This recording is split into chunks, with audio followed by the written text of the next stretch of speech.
Hey friends, how are you? Comic Cowboy here today with something that you will not see every day. You may not come across a book like this in a given year or perhaps in a collecting lifetime, particularly with the age of the book. I am going to show you something that is the only book of its kind in my entire collection.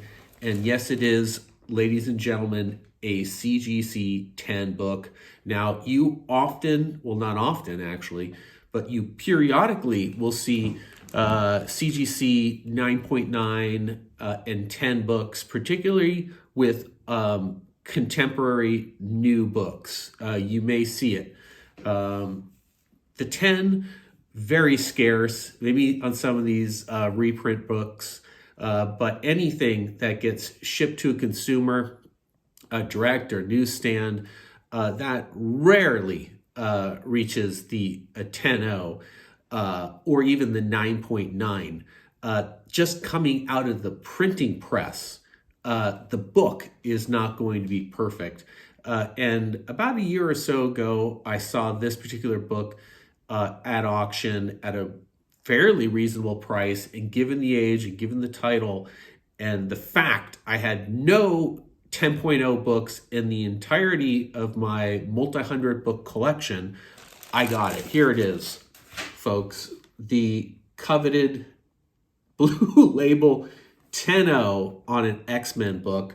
And this is X-Men 156 from 1982. It does have a really cool Starjammers cover. So while not necessarily a key book, you will not come across material in the X-Men run from the early 1980s in a 10.0. It's one of one. It's kind of almost a novelty when friends come over. I've got a lot of keys for them to see, but when I take out the 10.0 book, they're usually pretty stunned and they like to take it out and look for the flawless imperfection of a book that is perfect, frankly.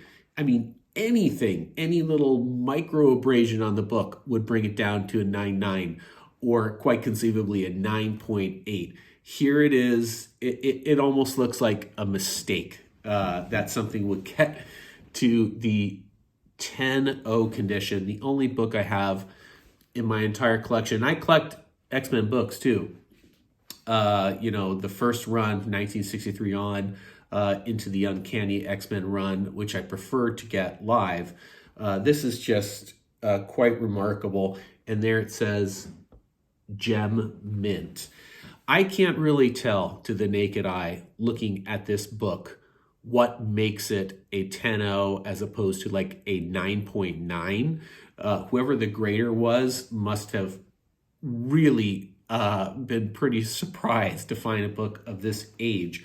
I mean, can you imagine this book? I don't know how it reasonably was preserved in this kind of condition. Conceivably, it was perfect off the press. It was set aside somewhere over the ages. Obviously, what's even more remarkable about it, because of the age of the book, for really a long period of time, this didn't even have an opportunity to get graded and be preserved in a holder over the years. Super cool book. I just wanted you to see the 10.0. Do you have anything in your collection at a 9.9 or a 10.0 from, I guess this would be considered almost like a Bronze Age, like a late Bronze Age title. It's remarkably rare.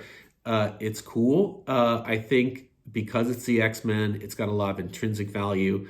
The Starjammers, maybe that might be interesting in the future as well. Just thought you should see it. Pretty cool.